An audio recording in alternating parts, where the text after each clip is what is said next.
The breaking news, the miracle in einem klassischen 在15号凌 Familienbild. 晨呢，菲律宾 Miracles like this, it is a daily reality.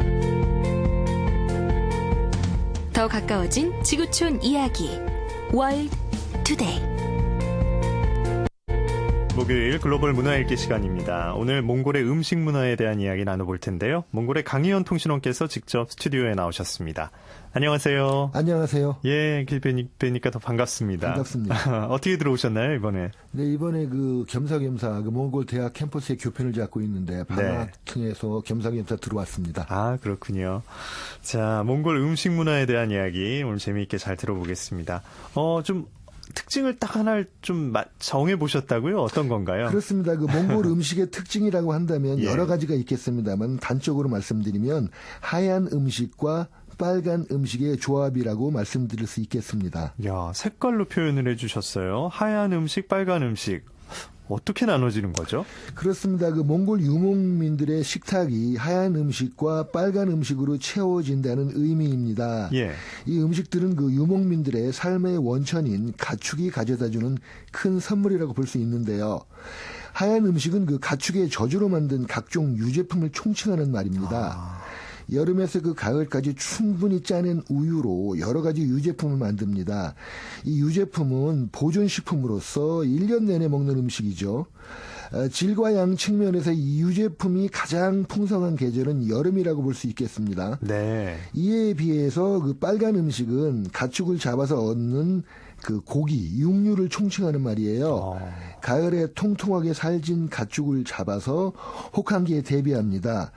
따라서 육식이 가장 풍성한 계절은 기본적으로 겨울이 되겠습니다. 예. 이 몽골 유목민들의 식탁은 이와 같이 여름을 정점으로 하는 하얀 음식과 겨울을 정점으로 하는 빨간 음식이라는 명료한 계절성을 갖는 두 가지 주식에 의해서 유지되고 있습니다. 그렇네요. 아주 확연한 특징을 보여주고 있는데 하얀과 빨강, 몽골인들에게 또 어떤 의미도 담겨 있을 것 같아요. 그렇습니다. 몽골 사람들에게 일반적으로 하얀 음식, 하얀 색깔은 청렴과 진심을 상징하는 것입니다.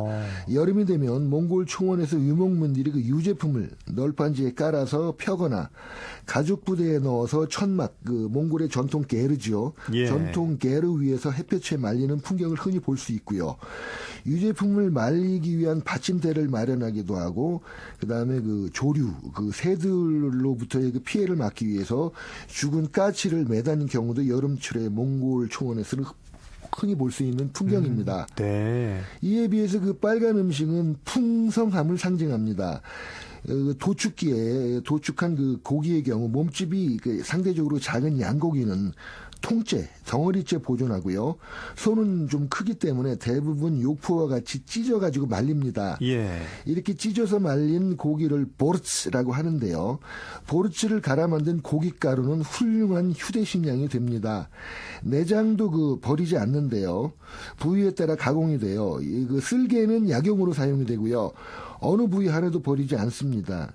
특히 빨간 음식의 지방질은 혹한기를 견디는데 중요한 칼로리 원천이 되기 때문에 예. 몽골에서의 이 지방질은 부의 상징이 됩니다.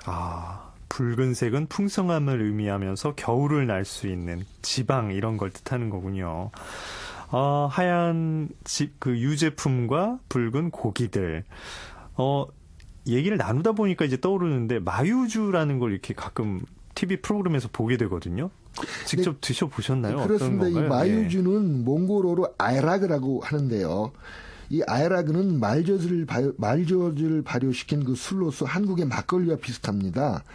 그런데 굳이 차이가 있다면 막걸리는 식물성, 그렇죠. 아이라그는 동물성이라는 점이 좀 다릅니다. 이야, 저주로 술을 만들었다는 거잖아요. 현지에서는 마유주를 달라고 하면 모르겠군요. 아이라그라고 해야 되는데 실제 맛이 어떤가요? 그렇습니다. 맛을 한마디로 표현하자면 좀 시금털털합니다. 전내와 신맛이 어우러진 이 발효주는, 이 마유주는, 즉 아이라크는 몸에 열을 내리는 특효약으로도 알려져 있고요. 네. 몽골 사람들은 어려서부터 거의 식사처럼 이 아이라크를 마시고 자라기 때문에 아이라크에 대한 애착이 상당히 강한 편입니다. 이 아이라크는 알코올 도수가 비교적 낮은 6, 7도 정도 되기 때문에 편하게 마실 수는 있습니다만은 은근히 취할 수도 있기 때문에 과음은 지양하는 게 좋겠습니다. 더불어서 덧붙일 말씀은 몽골 현지에서는 이 아야락 말고도 아르히라는 알코올 도수 39도짜리 술이 있어요. 네. 전통적으로 몽골 사람들은 술을 상당히 즐기는 편이고 그럴 수밖에 없는 게 날씨가 추우니까 그렇죠. 가정 형편에 상관없이 손님에게 술 대접하는 것을 미덕으로 삼고 있기 때문에 종종 손님이 술에 취할 때까지 권하는 습관이 있습니다. 예. 따라서 그 몽골에서 술을 마실 때는 적절히 자신의 주량을 조정해 가면서 마시는 요령이 필요하고요. 초대받게 되면 술을 못한다 할지라도 어느 정도 맞춰주는 예의는 필요하고요. 정말 술을 못하는 경우에는 사전에 집주인에게 정중히 양해를 구하는 것이 좋겠습니다. 정중하게. 그래서 아무래도 생김새가 닮았다고는 하지만 외국인이니까 좀 양해해 주는 게 있겠죠. 손님이긴 해도 우리가 대접을 하고 싶지만 이렇다 할 수 있겠군요. 실제 그 몽골 집밥이라고 하면 그러면 고기와 이 유제품으로 구성이 되는 건가요? 그것도 궁금해요. 이제 거기에 하나 더 들어가는 밀가루. 밀가루. 그렇죠. 곡물도 필요하니까. 네, 예. 밀가루를 그 고기하고 섞어서 먹는 음식이 대체적인 경향입니다. 네. 오늘 글로벌 문화일기에서 몽골 강희연 통신원 직접 스튜디오에 나오셔서 몽골의 음식 문화에 대한 이야기 들려주셨습니다. 선명하게 그 하얀과 빨강의 이미지가 남네요. 얘기 잘 들었습니다. 고맙습니다. 예, 감사합니다. 자, 월드투데이 목요일 순서